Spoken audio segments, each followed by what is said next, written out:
Bom dia muito especial aos jurados que hoje vão ter que fazer um exercício muito difícil para a alma humana, que é se colocar no lugar do outro para entender o que levou ele a praticar o que praticou. Por que estou dizendo isso, senhores? Porque, geralmente, acusar é fácil demais. O Ministério Público chega aqui, pressiona, inclusive, uma testemunha, até questionando para ela se ela viu a cor da roupa, da ponta, não sei de quê, sendo que o próprio Ministério Público, na denúncia, cometeu erros gravíssimos, como, por exemplo, o laudo da necrópsia, que eles fizeram 2 anos antes. É lógico que, sob pressão, uma testemunha ela pode desviar uma fala ou outra. Então, o que eu convido vocês, senhores, para fazer um exercício comigo, de entender o que se passou naquele momento do crime. Como o próprio Ministério Público disse, ninguém estava lá. Eu quero convidar você para a gente voltar naquele local do crime, naquele momento, para entender o que aconteceu. Existe um ditado muito antigo, 2 ditados, aliás. O primeiro é um ditado promovido pela sabedoria popular, que diz que você só vai conseguir entender a dor do calo dos pés de um homem quando você calçar os sapatos que ele calçou e andar pelos caminhos que ele andou. O outro ditado é um fragmento de uma mensagem, até de Cristo, que diz o seguinte: toda vez que você estiver se tratando de julgamento, é necessário que quando for tirar o cisco, o erro que está no olho do seu irmão, você primeiro faça uma análise da trave que pode estar no seu olho. O que esses 2 ditados têm em comum? Eles querem dizer, caros jurados e assistência aqui presente, que qualquer pessoa tem que fazer a seguinte pergunta no lugar do Diego. Vestindo o que ele vestiu, passando o que ele passou, dotado das emoções que ele dotou naquele dia, que ele estava dotado naquele dia, sofrendo as ameaças, com a filha para criar, a tia que está na casa. Será que a gente não faria o que ele fez ou pior ainda? É a primeira pergunta que eu quero pontuar para vocês. E eu quero aqui que vocês calcem agora os sapatos do Diego. Vem comigo para a cena do crime. Nós estamos falando da noite do dia 14, é madrugada, nós estamos agora na casa do Diego. E veja só, 3 horas da madrugada, a cidade dorme tranquilamente, a vizinhança repousa no mais absoluto descanso, mas uma pessoa está andando para lá e para cá na casa e não consegue dormir. Não é de hoje, não consegue dormir há alguns dias. É o Diego. E ele não está dormindo por um motivo. Ele tem uma insônia que não tinha antes, mas que fora provocada por ameaças de um homem que foi chamado aqui o Pelé. Mas vou dizer para vocês, não é o Pelé rei do futebol, não. É o Pelé rei da picuinha, como ele era conhecido na vizinhança. As testemunhas disseram que ele era conhecido assim. Não é o Pelé rei do futebol, não. Tirem essa imagem desse Pelé santinho. Era o Pelé rei das ameaças. Venham comigo para a casa do senhor Diego Maradona. 3 horas da madrugada. Ele está andando de um lado para o outro, apavorado. Ele desenvolvera um medo muito grande, conforme a psicóloga disse aqui, que era o medo de ser atacado. Como ele era uma pessoa inofensiva, e é uma pessoa inofensiva, ele não tem habilidade para lidar com um traficante. Então o que acontece? Ele está tomado de pavor na sua casa na madrugada, ele teme que alguém a invada, é por isso que a polveira estava carregada. O senhor Diego anda de um lado para o outro, o que ele mais temia que a sua casa fosse invadida. O que acontece? Às 3 da madrugada, o que ele temia lhe sobreveio. Existe um filósofo chamado Nietzsche, que diz que quando você olha com muita intensidade para o abismo, ele começa a olhar para você de volta. Foi o que aconteceu com o seu Diego. Aquilo que ele mais temia lhe aconteceu, que era um sujeito desequilibrado, desqualificado moralmente, ameaçador, começou a gritar na porta da sua casa, dizendo que ia entrar para acabar com a vida dele e acabar com a vida também da sua tia. Aí você pode dizer, mas por que ele não foi à polícia? Ele recorreu à polícia, ele fez boletim de ocorrência. Ele havia clamado pela proteção do Estado. Ele havia clamado para que o Estado o protegesse, como a própria Constituição brasileira diz, que o lar é inviolável, senhores. E o lar, por lá, não entendo apenas o lugar que ele estava, a cama que ele dormia, as adjacências, o quintal. O lar de um ser humano é inviolável. E o senhor Diego estava sendo atacado pelo maior medo que ele tinha, que era de alguém entrar na sua casa. Havia ameaças. O senhor Edson, vulgo rei da bagunça, ele estava na rua dizendo que ia matar o nosso cliente. Então o que acontece? Prestem muito atenção.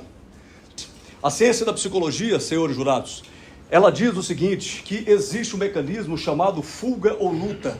O nosso organismo, quando é posto diante de algo que nos amedronta, O nosso organismo tem reações fisiológicas que inclusive nos levam a tomar atitudes irracionais. Por exemplo, no ato e fuga, as pernas começam a tremer, a boca seca, as pupilas dilatam, você começa a ter uma tremedeira, o seu organismo paralisa e mais, a sua mente começa a entrar em desconformidade com aquilo que está acontecendo. Você não pensa em mais nada, você não tem cálculos, não tem raciocínio, a única coisa que você quer fazer é sobreviver. Michel de Montaigne é um filósofo que escreveu uma obra chamada Ensaios. Ele dizia o seguinte, que até nas guerras o medo causa um mal tão grande que ele foi capaz de fazer com que soldados preparados diante de exércitos, ao serem atacados, ao invés do soldado fugir, ele foge, ele vai em direção ao seu algoz, em direção àquele que lhe agride, porque o medo faz isso. É luta ou fuga, ou o medo, senhor juiz, ou o medo paralisa a gente de tal modo que você não sabe como reagir, ou você toma atitudes que você nem imaginava tomar.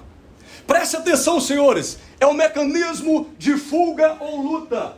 Quando você é tomado por medo, você age de maneira a proteger a si e os seus. E aí eu faço uma pergunta para vocês, jurados. Se o nosso cliente Diego não tivesse agido para defender a sua casa, o que teria acontecido com ele? Ele não estaria aqui sentado, sim, o rei do tráfico, o que estaria sentado aqui, senhores? Mas ele agiu para proteger a sua dignidade, para proteger a dignidade da sua família. E eu vou dizer uma coisa para vocês.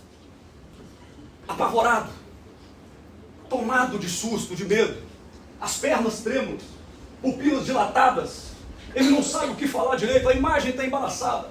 Ele vai em direção à porta porque ele não é um covarde, ele não vai deixar a sua tia que mora meia parede ao lado ser assassinada, ele vai abrir a porta para entender o que está acontecendo. Quando ele se depara com o descompensado senhor Pelé, que está gritando, dizendo que vai matar, dizendo que vai fazer isso, vai fazer aquilo outro, ele pega. E aqui eu vou usar o argumento do Ministério Público contra o Ministério Público. Ele pega uma polveira. Sabe o que é uma polveira? Meu avô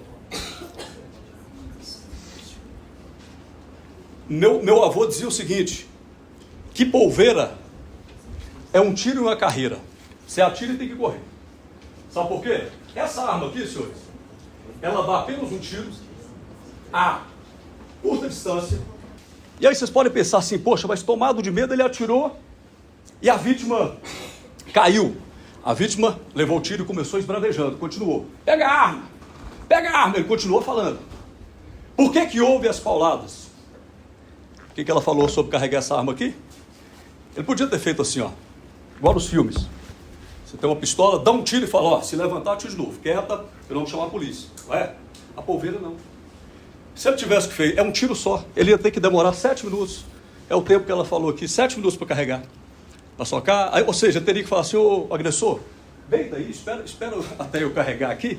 Não faz sentido. Então o que acontece? Tomado de medo, ele atirou. Quando ele percebeu que o senhor Pelé continuava esboçando ameaça, disse que ia matar e gesticulando, ele pegou o que tinha ali na hora e bateu na cara dele, que foi uma madeira. Agora, vejam só. Aqui eu falei para vocês do mecanismo de luta e fuga. É um mecanismo que mostra que a gente perde a razão quando está abarrotado de pavor e de pânico. Vocês acham que ele teria condições de pegar a madeira e mirar onde é que ele ia bater? Peraí, deixa eu... Fala o seguinte, vira aí, deixa eu bater. É óbvio que não. Não, vou só te dar uma lição, só vira que eu vou dar. É claro que não. Ele atirou com a polveira, ela não tem como carregar depois. Isso aqui levaria 20 minutos para ele tentar carregar, de 7 a 20 minutos, se ele tivesse sorte, para tentar carregar. O que ele faz? O sujeito apavorado, pedindo alguém para ir lá e matar. Ele simplesmente pega a madeira, alguma coisa que estava lá, vira a cara e bate. É assim que acontece quando a gente está apavorado. Ou nunca aconteceu com vocês. E aí, o Ministério Público veio aqui e falou, nossa, mas esmagou a cara dele, bateu muito forte, mas é óbvio. Quando a gente está dotado de sentimento de proteção à nossa família, a gente tira força de onde a gente nunca imaginou. Vocês nunca viram um depoimento de uma mãe para salvar um filho que enfrenta um leão, abre a boca dele e mata se for possível? Vocês nunca ouviram um depoimento de um pai que enfrenta 10 homens armados, se for o caso, na porrada para salvar o seu filho? Aqui nós estamos diante de um homem que estava salvando a inviolabilidade do seu lar, a dignidade da sua casa. Aqui nós estamos diante de um homem que tinha uma alternativa: fugir como um covarde, como verme, ou voltar e proteger aquilo que é seu, ou voltar e proteger a sua dignidade. E digo para vocês, senhores, ele fez o que tinha que ser feito. O melhor seria que nunca tivesse acontecido. Melhor seria se a gente tivesse aqui agora todo mundo reconciliado, o Pelé ainda vivo aqui, ele não ia parar de ameaçar, porque raramente uma serpente muda a sua natureza, mas estaria sentado aqui com a gente, todo mundo. Esse seria o ideal. Mas isso aqui é vida real, isso aqui não é o ideal. Isso aqui é vida real. O Estado tinha um dever de proteger, porque ele fez boletim de ocorrência, ele foi atrás da polícia, ele clamou, ele gritou. Existe um filósofo chamado Thomas Hobbes, que é o filósofo do contratualismo. O que é o contratualismo? É a doutrina que diz que nós renunciamos ao nosso poder de fazer justiça com as próprias mãos, nós renunciamos às nossas intervenções para que o Estado cuide da gente. Basicamente o contratualismo é isso. Thomas Hobbes diz que tem um problema. O homem, se ele não tiver essa proteção e for cuidar de si mesmo, o homem vira lobo do próprio homem. Ele faz o que tem que ser feito para sobreviver. Vocês podem julgar esse homem trabalhador, não tem réu primário, pai de uma menina, que depende dele. Vocês podem julgar ele quando ele fez o que tinha que ser feito. O lobo do próprio homem. O homem vira um animal para cuidar de si e cuidar dos seus. Agora, senhores jurados, eu quero que vocês reflitam comigo. Vocês imaginam se ele não faz isso? Ou se hoje aqui a gente leva esse homem à condenação? Qual que é a ideia que vocês estão passando para a geração de vocês? Qual que é a mensagem? Que alguém pode entrar na sua casa, abrir a sua geladeira daqui a pouco, se ficar dessa maneira, matar o seu cachorro, bater as nádegas da sua esposa e ir embora. A gente vai estar passando uma ideia aqui de que tudo pode. Eu vou entrar na sua casa, eu vou bater, esburrar a sua porta, e você vai ter que sair e me pedir desculpas ainda e me pedir perdão. A ideia que nós estaremos passando aqui, se esse homem for condenado, é a ideia de que nem nas nossas próprias casas, nem nos nossos próprios lares, nós estamos protegidos. A ideia que estaremos passando é que é proibido lutar pela própria vida, é proibido ser livre, é proibido se defender quando necessário, é proibido ser forte, é proibido lutar até as últimas consequências. Se condenar esse homem, nós vamos passar a ideia de que eu tenho que negar o meu instinto de proteção. Eles alegam aqui que foi um crime orquestrado. Ora, como que esse sujeito é tão genial para pensar em premeditar um crime de execução com uma arma como essa e ficar dentro da sua própria casa? O senhor Diego em nenhum momento saiu para ir na casa do Pelé, não. Em nenhum momento o senhor Diego saiu de casa, não, ao contrário. Ele estava na sua própria casa. Quem foi em busca da morte, quem foi em busca desse resultado que foi mostrado na foto aqui, foi o senhor Pelé. Quem foi em busca da contenda foi o senhor Pelé. Ele estava na casa dele, 3 horas da madrugada. Ora, eu pergunto para os senhores, que diabos alguém vai fazer na casa do outro às 3 horas da madrugada? A não ser procurar e achar o que esse senhor achou. Então eu digo para vocês jurados, calcem os seus sapatos do seu Diego. Ele não saiu para matar ninguém. Ele estava na casa dele, protegido, cuidando dos seus. Quem saiu em busca foi o seu algoz. Ele foi provocar. A questão do homicídio privilegiado é quando o sujeito mata para proteger a própria honra. Vocês nunca viram isso, não? Para proteger a sua honra. Em circunstâncias parecidas, com as mesmas emoções envolvidas, diante dos fatos ali apresentados, quem não é capaz de lutar para se defender e defender os seus? A pobre da tia está no quarto rezando desesperada. Ela veio aqui hoje, pobrezinha, chorou muito, porque ela até agora está abalada. E ela disse, eu nunca imaginei que meu sobrinho pudesse fazer isso, porque ele não é capaz de fazer isso. Agora, as circunstâncias o empurraram para essa tragédia.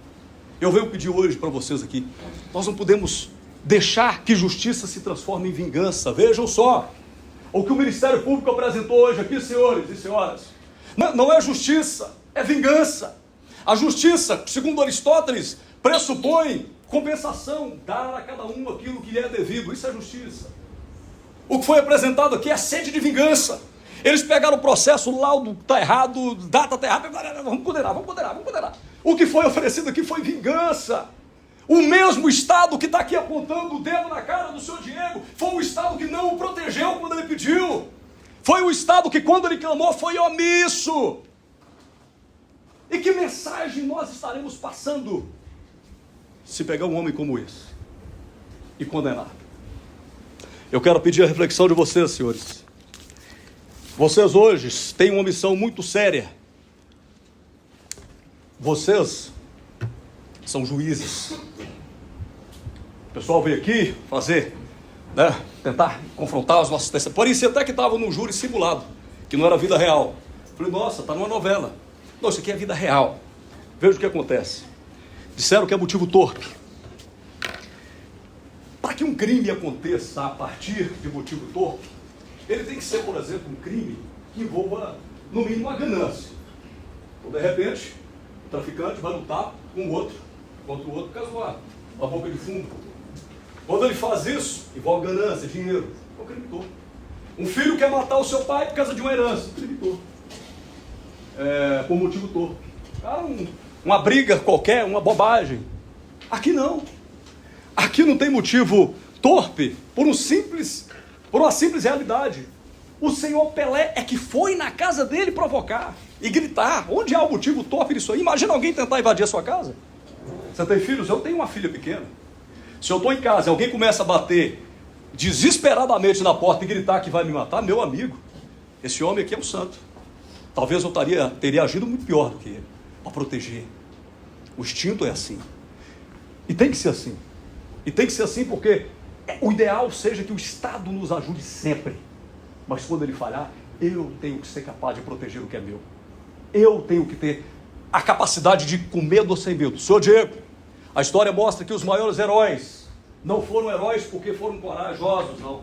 Foram heróis porque, apesar do medo, eles fizeram o que tinham que fazer. O senhor defendeu a sua casa. O senhor defendeu a sua família. Não é motivo torpe. Eu quero que vocês eliminem completamente esse pensamento, porque houve aqui, na verdade, premeditação por parte da suposta vítima. Ele premeditou tudo. Premeditou que ia sair, estava lá no boteco, de boa. Era um machão de capelinha, né? Gostava de andar na rua ameaçando todo mundo, a vizinhança estava com medo. O seu Diego não é de nada não, bora fazer uma zoadinha com a cara dele, ele não é de nada não.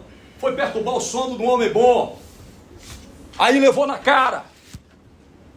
E vou dizer para os senhores, não existiu meios cruéis. Você pega uma faca, vai lá numa região que não é a torácica, e corta o sujeito, para ele começar a sentir dor. Você envenena. Você vai lá e começa a... Opa, aí são meios cruéis. Aqui o que houve foi tentativa de sobrevivência. Ele pega uma polveira dessa, ele atira, o sujeito continua esbravejando, seja o que for, ele utilizasse os instrumentos necessários para impelir a injusta agressão que ele estava sofrendo naquele momento. Ele ia fazer o que tinha que ser feito, mas tinha uma madeira. Aí ele pegou, virou a cara para lá, porque esse homem aqui, ele nunca matou nenhuma barata, senhores. Ele virou a cara e bateu com toda a força. Ele não olhou o resultado, ele bateu. Depois, quando ele percebeu o que acabara de acontecer, pasme, esse homem se entregou. 3 dias depois. Esse homem aqui, 3 dias depois, dobrou o joelho no chão e falou, o que eu fiz na minha vida? Já dizia o Rapa, do Falcão, também morre quem atira. Ele morreu por dentro quando ele atirou. Ele continua tendo insônia. Ele continua perturbado. Ele matou. Se entregou. Se fosse premeditado, ele não se entregaria. Ele é um crime premeditado. Você se organiza para matar e fugir. Ele não. Ele foi lá e se entregou. Então, não existiu crime premeditado, nem meios cruéis, não teve nenhuma tortura. Mas foi isso que aconteceu. Doutor, 5 minutos, viu? Nossa, 5 minutos? Então, pessoal, deixa eu acelerar aqui então. Então, pessoal, para concluir, né? Essa reflexão que eu quero trazer para vocês hoje aqui, né? Se vocês condenarem esse homem, a gente pede a absolvição dele. Se Se vocês condenarem, vocês estão passando a mensagem de que sobreviver ou lutar para sobreviver nesse país é errado. Se vocês condenarem esse homem, vocês estarão passando uma mensagem de que a covardia é premiada. Vão entrar na casa daqui a pouco de todo mundo, fazer o que quer e ir embora ileso. Eu queria deixar essa mensagem para vocês. Se vocês o condenarem, vocês estarão passando a ideia de que nós temos que viver nessa terra, sabe como? Como ovelhinha, entrega ao matador, cabeça baixa, indo em carreiras. Por causa disso, existe essa dominação do crime no país, porque todo mundo tem medo e não faz nada. O rei do tráfico tentou entrar na casa dele. Levou na cara. O ideal seria que isso não acontecesse. Ele jamais teria feito isso se não fosse porque ele foi provocado. Ele se entregou porque não tem nada a temer. O único medo que esse homem tem é de viver eternamente aprisionado pelas ameaças.